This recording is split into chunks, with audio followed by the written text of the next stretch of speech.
Now, I started this YouTube channel 7 years ago documenting owners' cars in Qatar and my own journey in taking my stock RS3 to stage 3, purchase of my Nissan GTR and my Evo 7. But it's been 4 years since I made my last video. All those cars were sold. I even bought an RS6, which I sold as well soon after.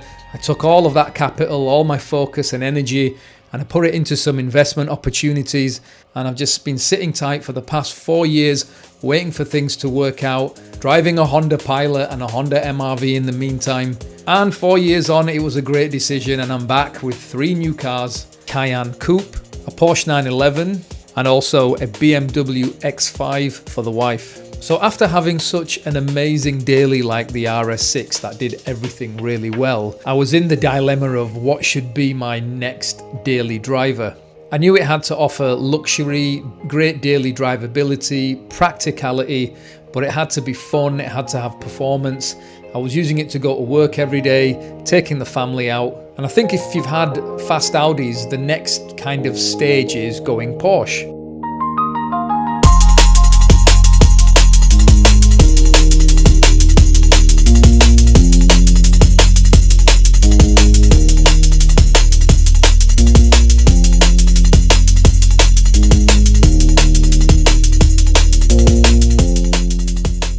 One of the best things is the fact that we've got this crayon body color. Crayon just looks so nice, and when it gets really bright outside, it almost looks white at times, and in the evening when the sun comes down, it gets darker. It kind of looks like a Nardo grey. Fantastic color on pretty much all Porsches. Now, with this being the turbo, we've obviously got the larger intakes at the front, chunky look. The bonnet as well, you've got these wonderful little bulges and these slits here that make the bonnet look a little bit more aggressive. We've got the PDLS, Porsche Dynamic Lighting System there. Looks good. You can tell it's a turbo. There's no mistaking. 22-inch GT turbo wheels. These are part of the lightweight pack, which also includes the carbon roof. How beautiful these wheels are. Got this wonderful, almost like a magnesium gunmetal finish, and massive brake discs. I mean, those are the biggest brake discs I've seen. 10 piston calipers in white. Yeah, just a really nice wheel. And as we come around the back, twin exhaust. We've got the carbon fiber diffuser. Got the little lip spoiler. We've got the second spoiler here up at the top. Clear light cluster with Porsche on the inside. This is nice because you've got that single strip of light which goes across. And these are kind of blacked out on the inside. Looks so squat. It looks really wide. Looks really aggressive. And if we come round to the side, on a side profile, it's not that big of a car. And the way the roof line curves across and it slants down, it just looks so elegant and sporty, especially with the 22s on. Bring the ride height down. And we've got the height set on normal. So we'll bring the ride height down to low. You can see the back end is just coming down. The front end has just come down. So this is its lowest setting, and it's so sleek. I really love the aesthetics of this car. It's bulky and bulgy in the right places. It's refined and slimmed down in the right spots. Color-coded mirrors with the indicator in here. So yeah, my favorite part is definitely this angle here. Really looks good from the back. What we'll do is we'll get the spoiler up. If I did have a gripe, I would say the way the spoiler extends and it leaves all this exposed plastic, and you can also really see it from here.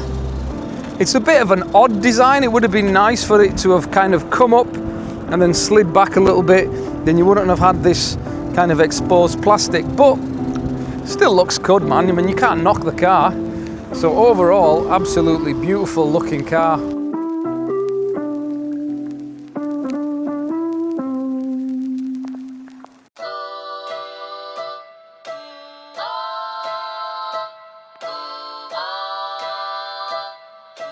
Retro.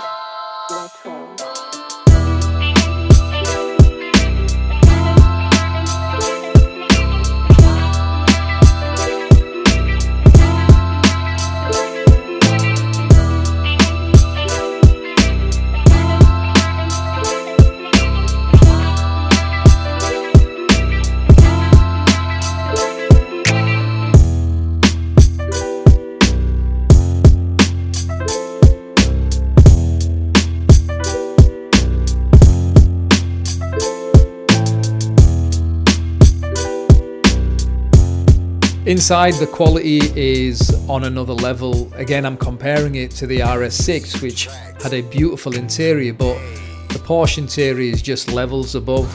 Soft leather everywhere, Alcantara touches, houndstooth cloth inserts, giving us that kind of nostalgic Porsche vibe. Everything feels really premium, really well built. Nothing feels cheap. The steering wheel for me is absolute perfection. The thickness of the wheel, the size of it, layout of the buttons, it's so sporty and it just looks great.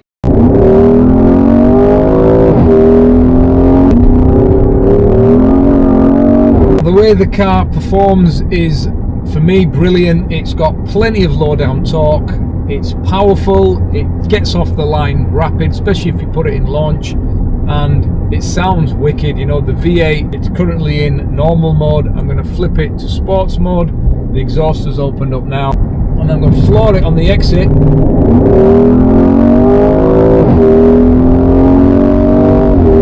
I mean, the way it grips, man, it's just ridiculous. That Porsche dynamic chassis control keeps the car beautifully flat, and then you've got the torque vectoring. Let's do it again. Bloody hell, man. And the thing is, you can feel everything. You can feel what the front end is doing. You can feel, you know, how much grip you've got, and you can also feel the power shifting, and you know how it keeps you nice and neutral. It's impressive, man. Really impressive for such a big car. And off the line,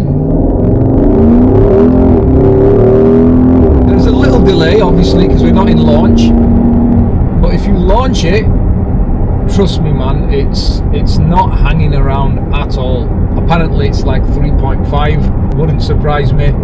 It feels just as quick as anything I've had before in terms of launching RS3 and the RS6. Yeah, would not surprise me if it's in the mid threes. Now, my 2020 Turbo Coupe, I picked it up for a really good deal.